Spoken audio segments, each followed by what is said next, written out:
Hello, this is Caesar. I'd like to talk to you today about influence, and in particular about Cialdini's book called Influence, which is pretty much well known in the field.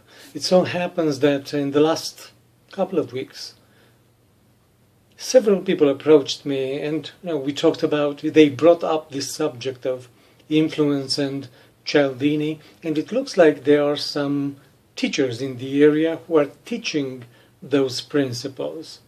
And there's nothing wrong with that, but my problem with that is that they teach those principles as if they will be the be-all, end-all of all things. I mean, if you do those principles in your sales, in your sales profession, people will buy anything from you, and you'll be successful, and everybody will love you without knowing.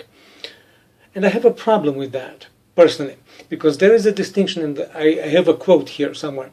There is a distinction that those teachers fail to consider and to teach it, because those people who told me about those principles, they never mentioned it. And that distinction, Cialdini actually mentions it. He has I have here a quote, and he says something like, automatic, stereotyped behavior is prevalent in much human action because in many cases, he says, it is most efficient form of behaving or even necessary. And he cites a couple of studies from psychologists who discover that. And that's true, you see, because he starts the book mentioning the turkey which responds in a certain way when the turkey hears certain sounds, and that's true.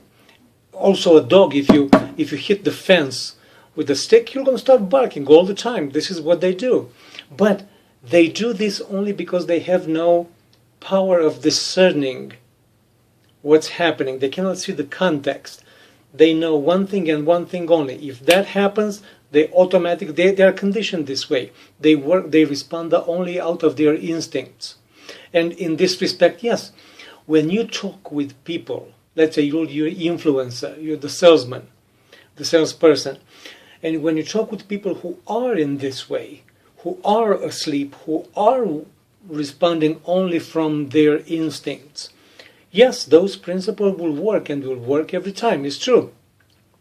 You might call those people asleep if you wish, mindless. That's why TV commercials, internet commercials, they work very well, because when we watch TV or when we browse for hours the internet, we're kind of asleep, we're mindless. We just discovered 2 hours later because that, the time has gone and we don't know where it went.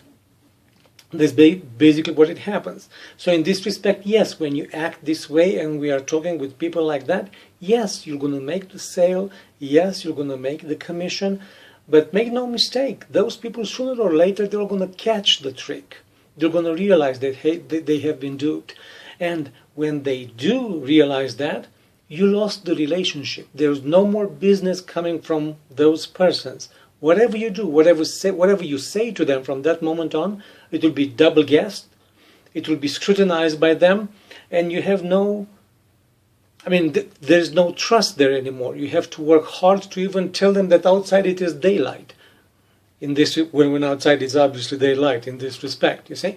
So in a way, in those moments after they realized what happened, they become, in a way, mindful about you, about your presence, about your words, about your messages, and they pay attention to them, to what you say, whereas before they were paying attention only to what they thought they need in this respect.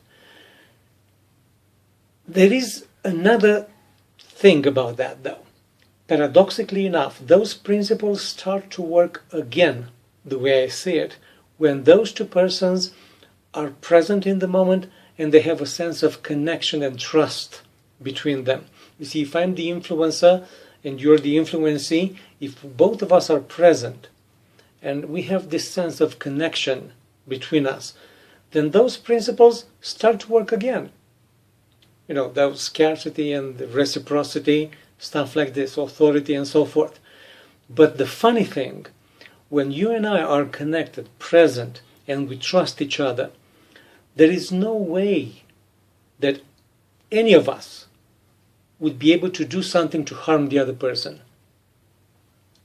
one would need to break that connection, that trust first, in order to conceive something harmful, disadvantageous to the other person. You see, so as long as we are connected and continue to support and to maintain that trust, there is no way that we could even think about taking advantage one of the other. So what I'm saying then, use those principles, don't use those principles, do they work, do they don't work? Well, what I'm saying is this: if your intention is to trick and deceive the other person, to make people buy, to make people do whatever you say, yes, you may obtain that, but only from the people who are asleep, who are mindless in the moment when they talk with you, and know that sooner or later they will wake up, they will become mindful, and they will realize that you tricked them. And in that moment, you lost the relationship. You lost any future business from them.